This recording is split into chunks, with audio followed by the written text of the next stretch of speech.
Hi class, how are you? कैसे हैं आप अच्छे ही होंगे। चलिए आज का टॉपिक शुरू करते हैं। आज का टॉपिक है टाइप्स ऑफ सेंटेंस। ठीक है, चलिए लेट्स स्टार्ट आवर टॉपिक। आज टॉपिक क्या है आपका? Types of sentence. तो समझते हैं टाइप्स ऑफ सेंटेंस क्या। इससे पहले मैंने आपको सेंटेंस के पार्ट के बारे में अच्छी जानकारी दे दी थी। सब्जेक्ट के पार्ट कौन कौन से होते हैं, उनके पार्ट कौन कौन से होते हैं, और एक सेंटेंस को विभिन्न शब्दों के माध्यम से किस प्रकार से एक सेंटेंस का निर्माण किया जा सकता है, इसको हमने समझ लिया था। आज हम समझने जा रहे हैं types of sentence. Types of sentence कितने होते हैं, यानी कि सेंटेंस कितने टाइप्स होते हैं। देखते हैं सेंटेंस के कितने टाइप्स होते हैं। जनरली देखा जाए सेंटेंस के दो ही टाइप होते हैं। पहला according to purpose, according to purpose, according to purpose, according to purpose, purpose के अनुसार। और एक दूसरा क्या है? According to structure. STRUCTUR, structure, according to structure, structure के अकॉर्डिंग। और पहला क्या है? पर्पस अकॉर्डिंग, दूसरा क्या है? स्ट्रक्चर के अकॉर्डिंग। अब ये पर्पस के अकॉर्डिंग क्या मतलब हुआ? पर्पस क्या मतलब होता है? पर्पस का मतलब होता है उद्देश्य। क्या होता है? उद्देश्य।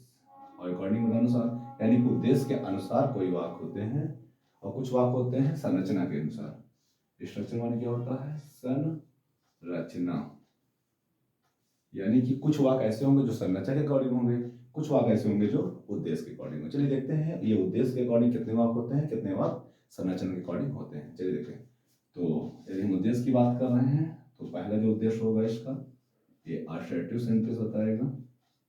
असर्टिव सेंटेंस को डिक्लेरेटिव सेंटेंस भी कहते हैं। जैसे कि हम कह सकते हैं डिक्लेरेटिव सेंटेंस, इसको क्या बोलते हैं? असर्टिव सेंटेंस या डिक्लेरेटिव सेंटेंस। क्या बोलते हैं? असर्टिव सेंटेंस या डिक्लेरेटिव सेंटेंस। अब असर्टिव सेंटेंस का क्या मतलब होता है? डिक्लेरेटिव। जैसे डिक्लेरेटिव मतलब होता है वर्णनात्मक, असर्टिव में साधारण। तो हम क्या बोलने वाले हैं? इसको साधारण या स्वीकारात्मक भी बोल सकते हैं, साधारण। और इसको क्या बोल सकते हैं? वर्णनात्मक। वर्णनात्मक मतलब वर्णन करने वाला, और साधारण मतलब सिंपल साधारण वाक्य। असर्टिव सेंटेंस को स्वीकारात्मक वाक्य भी बोलते हैं, जो स्वीकार करने योग्य होते हैं ना। तो उसमें थोड़ी सी ये होती है, कंफ्यूजन होता है। स्वीकारात्मक मतलब स्वीकार कर लिया, तो अभी हम इसके जब हम टाइप्स बताएंगे असर्टिव सेंटेंस को, तो वहाँ पर समस्या होने वाली है। इसलिए हम इसको साधारण, इसको वर्णनात्मक, यानी कि उसको वर्णनात्मक और साधारण हम समझने वाले हैं। और इसके जो दूसरा है उसे कहेंगे इंट्रोगेटिव सेंटेंस। Interrogative sentence. अब इंट्रोगेटिव सेंटेंस क्या बोलते हैं? सभी जानते हैं, प्रश्नवाचक वाक्य। प्रश्नवाचक वाक्य, ये भी इनके भी टाइप्स होते हैं। चलिए आगे बात करते हैं। जो तीसरा है वो है आपका इंपरेटिव सेंटेंस। क्या है? Imperative sentence. कैसा सेंटेंस है? Imperative sentence. और जो चौथा वाक्य है वो कैसा? Objective sentence.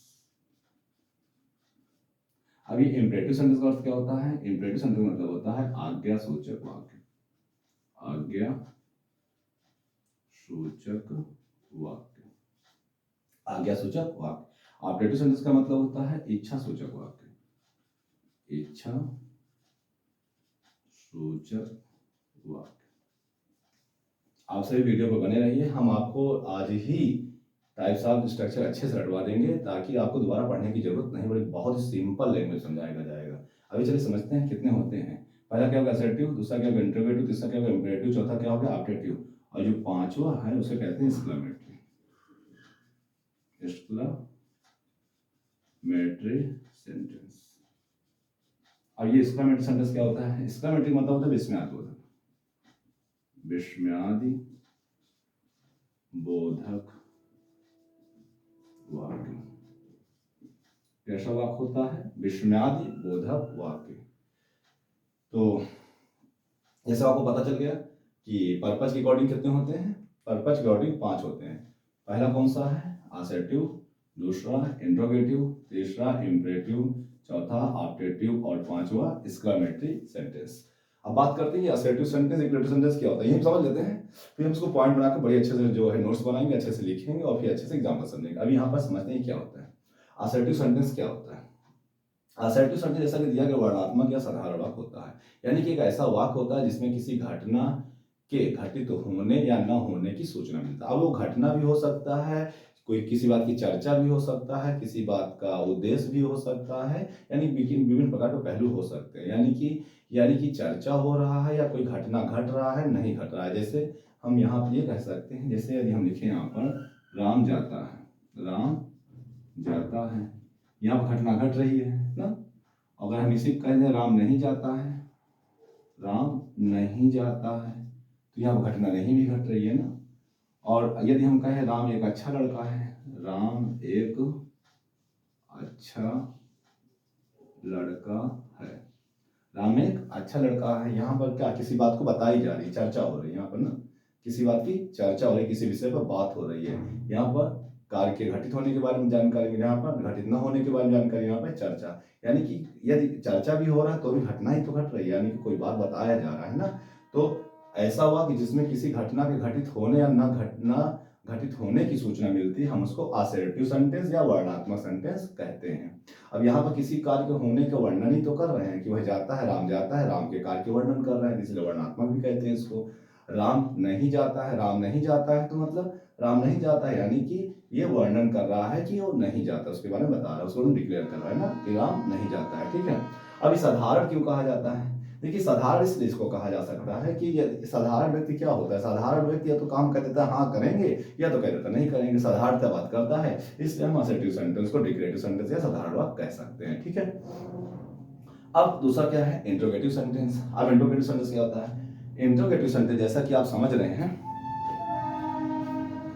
यहाँ तो ट्रेन आती जाती रहती है, तो हम कोशिश करेंगे जब ट्रेन आती रहेगी तो थोड़ा सा हम लोग कर ही पढ़ाएंगे। ठीक है, तो इंट्रोगेटिव सेंटेंस क्या होता है? इंट्रोगेटिव सेंटेंस का मतलब ये होता है कि प्रश्नवाचक वाक्य। प्रश्नवाचक वाक्य मतलब, प्रश्नवाचक वाक्य का मतलब होता है प्रश्न का वाचन करने वाला व्यक्ति, यानी कि ऐसे वाक्य जिसमें से प्रश्न पूछा जाता है उसे क्या कहते हैं? प्रश्नवाचक वाक्य।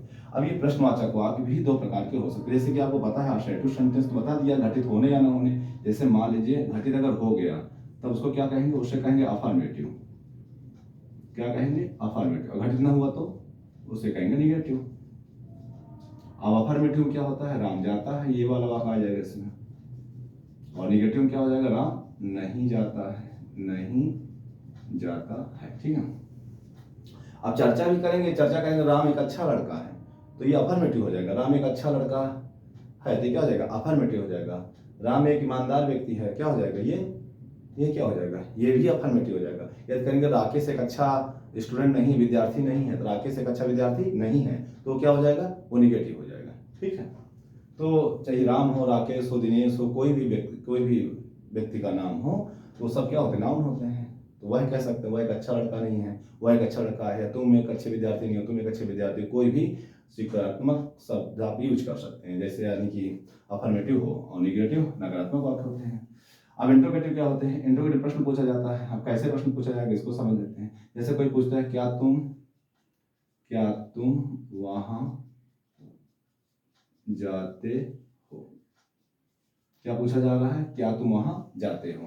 तो क्या कहेगा? हाँ या ना। क्या कहेगा? हाँ या ना, यानी कि ये उत्तर किसमें मिलने वाला है? हाँ में या ना में, यानी कि यस में या नो में। यानी कि एक टाइप इंट्रोगेटिव ऐसा होता है जिसमें यस और नो का उत्तर दिया जाता है, यस और नो का उत्तर दिया जाता है। और दूसरा कैसे होता है?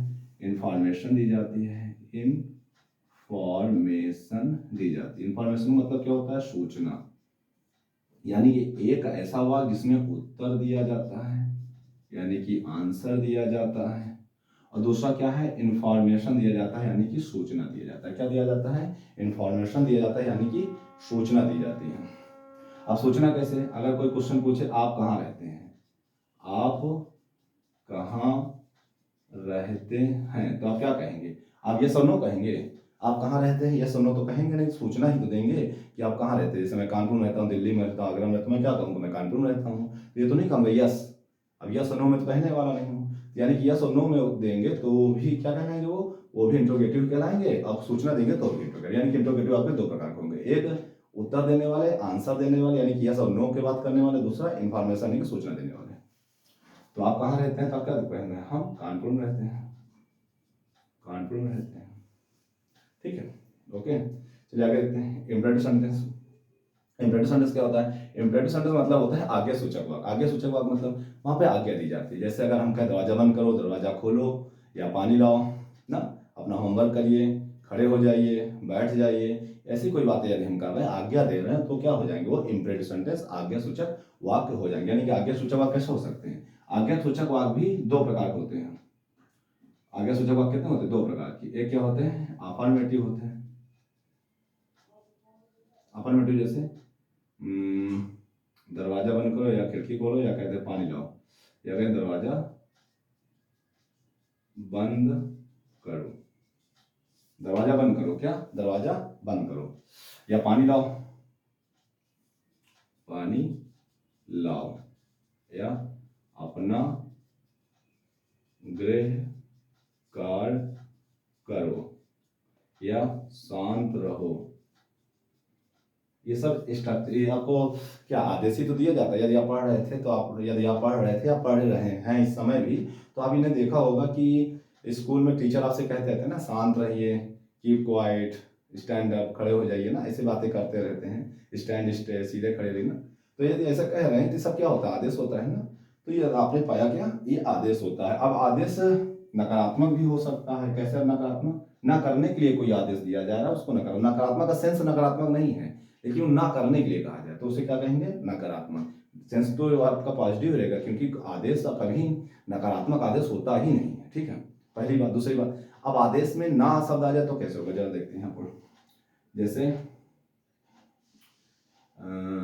मैं कहूँ शोर मत करो, शोर मत करो, शोर मत करो। अब हमने क्या कहा, शोर मत करो मतलब शांत रहो, यही तो कहना चाहते हैं। शोर मत करो माने शांत रहो। यहां पर नहीं नहीं शब्द मिलेगा।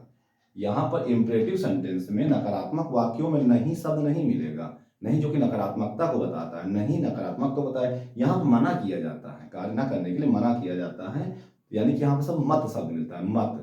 ठीक है, क्या मिलता है, मत। तो आई होप आपने समझ रखा होगा कि इंपरेटिव सेंटेंस भी दो प्रकार के मिलने वाले हैं, एक नकारात्मक, एक निगेटिव, और दूसरा अफर्मेटिव। अफर्मेटिव जो होगा उसमें कार्य के आदेश करेगा कार्य को करने के लिए, और निगेटिव क्या करेगा, आदेश करेगा कार्य न करने के लिए। जैसे डोंट नॉइज, शोर मत करिए, डोंट वेस्ट योर टाइम, अपना समय मत बात करिए, डोंट गो देयर, उधर मत जाइए, डोंट गो आउट, बाहर मत जाइए, डोंट स्टैंड अप, खड़े मत रहिए, ऐसे आप कह सकते हैं ना।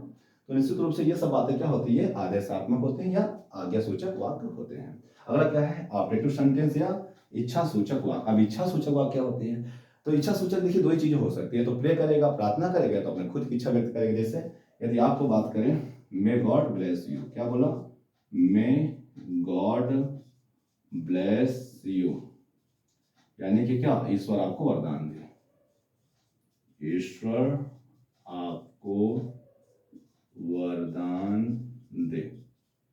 अब ये क्या है, ईश्वर आपको वरदान दे, ईश्वर आपको वरदान दे माने कि प्रे, प्रार्थना कर रहा है, क्या कर रहा है, प्रे कर रहा है, जब प्रे मिल गया। ठीक है,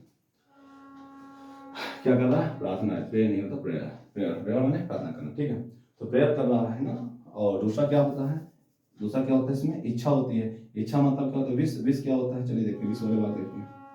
विश वाले में कैसे कहता है, जैसे may you live long, may you live long. May you live long का मतलब क्या होता है, आपकी आयु लंबी हो, आपकी आयु लंबी हो, यानी कि आप लंबे समय तक जिंदा रहें, मे यू लिव लॉन्ग। तो जैसे अब ये क्या है, इसका विशिंग है, इसका विश है, इच्छा है, और मे गॉड ब्लेस यू क्या कह रहा है, ईश्वर आपको वरदान देने की प्रेयर कर रहा है। तो कुल मिला के हम कह सकते हैं ऑपरेटिव सेंटेंस इच्छा सूचक वाक्य होता है, जिसका मतलब होता है इच्छा की सूचना देने वाला। अब इच्छा की सूचना, आपकी इच्छा प्रार्थना करने को हो सकता है, या कोई विश आपने देने को चाहता ना, तो ये क्या हो जाते हैं, ये आपके ऑपरेटिव सेंटेंस हो जाते हैं। ठीक है, एक्सक्लेमेटरी सेंटेंस क्या होता है, एक्सक्लेमेटरी सेंटेंस मतलब होता है विस्मयादिबोधक। चलिए विस्मयादिबोधक समझते हैं, विस्मयादिबोधक क्या होते हैं।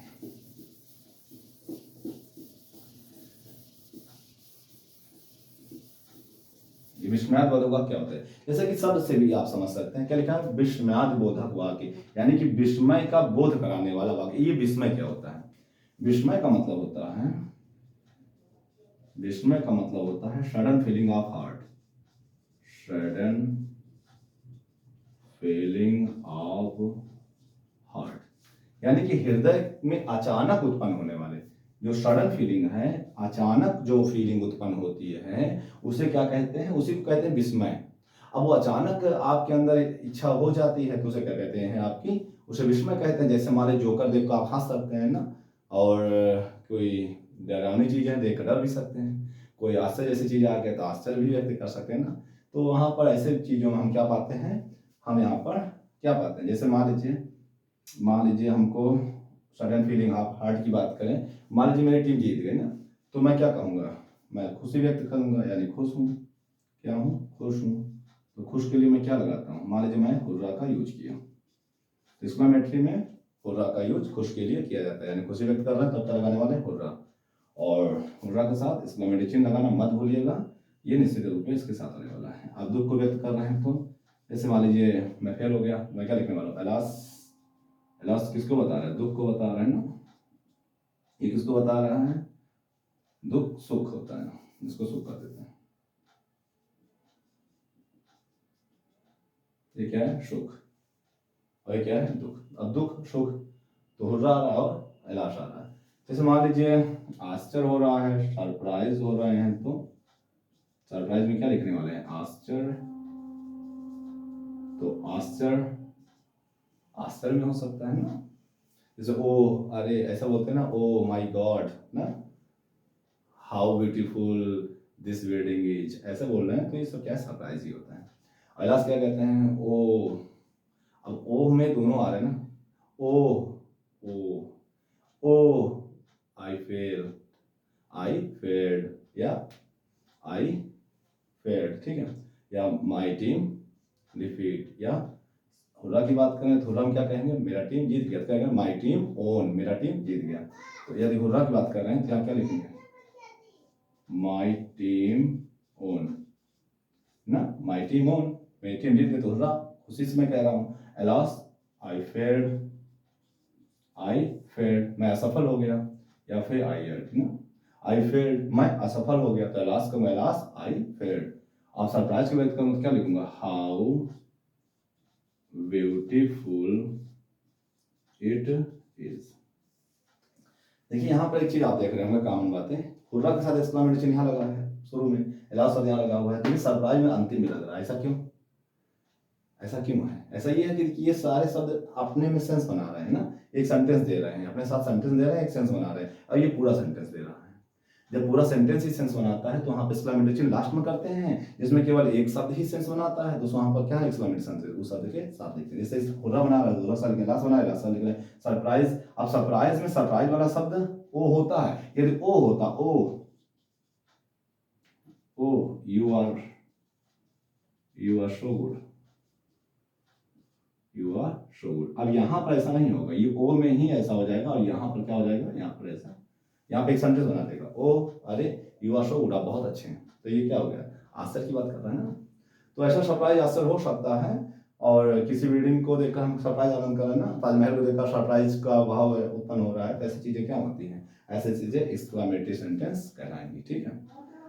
तो यानी कि सुख दुख आश्चर्य की भावना व्यक्त होती है जिस सेंटेंस में, उस सेंटेंस को एक्सक्लेमेटरी सेंटेंस कहते हैं। चलिए एक बार फिर से रिवीजन करते हैं। टाइप्स ऑफ सेंटेंस दो प्रकार के होते हैं, according to purpose, according to structure, यानी कि उद्देश्य के अनुसार और संरचना के अकॉर्डिंग। अब उद्देश्य के अनुसार कितने होते हैं, assertive sentence, interrogative, imperative, operative और एक्सक्लेमेटरी।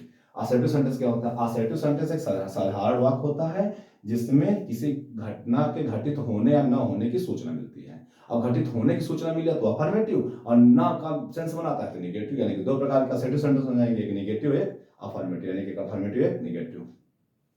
अब इंट्रोगेटिव बात करें, इंट्रोगेटिव क्या होता है, प्रश्नवाचक वाक्य होता है जिसमें प्रश्न पूछ, सिंपल बात, जिसमें प्रश्न पूछा जाए वो क्या है, इंट्रोगेटिव सेंटेंस है। अब प्रश्न पूछा जाएगा तो दो उद्देश्य के लिए क्या होता है, प्रश्न पूछा जाता है, पहला उद्देश्य उसका यस या नो में उत्तर प्राप्त करेगा, दूसरा उद्देश्य क्या होता है, इन्फॉर्मेशन यानी कि सूचना प्राप्त करने के लिए, सूचना प्राप्त करने के लिए कह रहा है तो वो भी इंट्रोगेटिव है, अब केवल यस और नो में उत्तर चाह रहा है तो भी इंट्रोगेटिव है, ठीक है। जैसे क्या वह जा रहा है, तब क्या कहेगा, हाँ या ना। यह पूछेगा तुम कितने बजे जाते हो, अभी हाँ या ना नहीं कहेगा, आप समय बताएगा, या पूछेगा तुम कहाँ रहते हो, आप स्थान नाम बताएगा जहाँ वो रहता है ना, हाँ या ना नहीं, यानी कि दो प्रकार के सेंटेंस इंट्रोगेटिव होंगे। अगला क्या कह इंपरेटिव सेंटेंस। इंपरेटिव सेंटेंस आज्ञा सूचक, जैसे कि शब्द से ही पता चल रहा है ना, आज्ञा सूचक वाक्य, तो यहाँ पर आज्ञा दी जाएगी ना, आज्ञा दी, किसी कार्य करने या न करने की आज्ञा दी जाएगी, तो क्या हो जाएगा, इंपरेटिव सेंटेंस हो जाएगा। इंपरेटिव सेंटेंस में जो नेगेटिव सेंटेंस होता है उसमें नॉट यानी कि नहीं नहीं नहीं मिलता है। इंपरेटिव सेंटेंस में नहीं नहीं मिलता, वहां मत मिलता है। मत मत नहीं का ही सेंस बनाता है, यानी मना करना, मत माने मना करना। लेकिन इंट्रोगेटिव में जो सेंटेंस अगर निगेटिव बन रहा है तो वहां पर नॉट मिलेगा, या असर्टिव सेंटेंस में कोई निगेटिव सेंटेंस बन रहा है तो वहां पर नॉट या नहीं मिलेगा। लेकिन यहाँ पर इंपरेटिव सेंटेंस में क्या होगा, इंपरेटिव सेंटेंस में आपके क्या मिलेगा, मत, क्या मिलेगा, मत, क्या मिलेगा, मत, नहीं नहीं मिलेगा, मत। इंग्लिश में यदि मत बना तो मत का अंग्रेजी क्या होता है, चलिए मत समझते हैं। जैसे मत कहूं मत जाओ, अब यहां पर क्या मिला आपको, यहां पर मिला वर्ब, वर्ब भी कैसा, निगेटिव। फिर इसका इंग्लिश ट्रांसलेशन बनाएंगे तो क्या बनाएंगे, तो हम समझ रहे हैं कैसा टेंस है ये आपका, प्रेजेंट टेंस है। तो प्रेजेंट टेंस में अब प्रेजेंट टेंस तो आगे तो प्रेजेंट टेंस में दिया जाएगा ना, तो प्रेजेंट टेंस है। प्रेजेंट टेंस में क्या लगाते हैं, प्रेजेंट टेंस में लगाते हैं डू नॉट और डज नॉट। हम यहाँ पर क्या लगाने वाले हैं, डज नॉट या डू नॉट, हम यहाँ पर डू नॉट लगाने वाले हैं। क्यों, क्योंकि इंपरेटिव सेंटेंस में कर्ता छिपा रहता है और you second person pronoun you कर्ता का कार्य करता है, इसलिए यहाँ पर क्या हो जाएगा, यहाँ पर हो जाएगा do not go, do not go, मत जाओ, यानी मत करने क्या हो जाएगा, डू नॉट। अब हम कह रहे हैं नहीं नहीं मिलेगा, ये कहे ना, नहीं शब्द नहीं मिलेगा, नहीं जाओ नहीं कहेगा, नहीं जाओ नहीं कहेगा, क्या कहेगा, मत जाओ, ये थोड़ी कहेगा नहीं जाओ, मत जाओ, यानी कि नहीं जाओ भी कह रहा तो हम उसको मत जाओ ही समझेंगे। क्या समझेंगे, मत जाओ। तो मत का अंग्रेजी क्या हो जाएगा, मत का अंग्रेजी डू नॉट हो जाएगा। डू नॉट माने मत ना, डू नॉट माने क्या होता है, मत। चलिए आइए समझ में आ रहा। बाकी सब बहुत अच्छे ढंग से चर्चा करने वाले, थोड़ा सा जनरली जानकारी प्राप्त करना चाहते थे कि अकॉर्डिंग टू पर्पज कितने प्रकार के वाक्य होंगे और उनका क्या जो है यूज होगा और किस प्रकार से होगा। तो आई होप आपने अच्छे से जो है इन शब्दों को अच्छे से समझ लिया होगा कि असर्टिव माने क्या होता है, साधारण या वर्णात्मक वाक्य। इंट्रोगेटिव माने प्रश्नवाचक वाक्य। इंपरेटिव सेंटेंस माने आगे सूचक वाक्य। ऑपरेटिव सेंटेंस माने इच्छा सूचक वाक्य। एक्सक्लेमेटरी सेंटेंस माने विस्मयादिबोधक वाक्य। जहां पर वर्णात्मक का मतलब होता है वर्णन करना, यानी कि वो किसी के बारे में वर्णन करेगा, किसी की विचारधारा या किसी के वाक्यों को या किसी के बारे में जानकारी देगा या उसके कार्य के बारे में जानकारी देगा। तो दो प्रकार हो जाएंगे, साधारण और सॉरी अफर्मेटिव और निगेटिव। अफर्मेटिव को स्वीकारात्मक वाक्य बोलते हैं और निगेटिव को नकारात्मक वाक्य बोलते हैं। ठीक है, ये बात ध्यान रखिएगा। तो आप टेंशन मत लीजिए, इसको एक बार बढ़िया तरीके से जो अगली क्लास में है उसमें मैं इसको हेडिंग बनाऊंगा, असर्टिव सेंटेंस इंट्रोगेटिव सभी को हेडिंग बनाएंगे, एक अच्छे ढंग से लिखेंगे और समझेंगे। आज केवल जनरल इंफॉर्मेशन के लिए बताया गया था कि एक हमारे पास टॉपिक रहना चाहिए, इसका मतलब क्या होता है, मतलब पता चल गया। कल इसको पूरे अच्छे ढंग से जो है नेक्स्ट लेक्चर में हम इसको अच्छे ढंग से लिखेंगे और समझेंगे। आज हमने इसको जनरल नॉलेज आपको दे दिया। आई होप आपको जनरल नॉलेज समझ में आ गई हो, आपको ये पता चल गए हैं कि पर्पज के अकॉर्डिंग 5 प्रकार के वाक्य हमें मिलने वाले हैं और ये 5 प्रकार के वाक्य क्या कहलाएंगे और किस रूपों में आते हैं और किस रूपों में ये समझे जाते हैं। ठीक है, आज की क्लास इतने ही। अब नेक्स्ट क्लास में हम असर्टिव सेंटेंस को समझेंगे कि असर्टिव सेंटेंस क्या होती है और क्या नहीं होती है। ठीक है, थैंक यू वेरी मच, धन्यवाद, नमस्कार।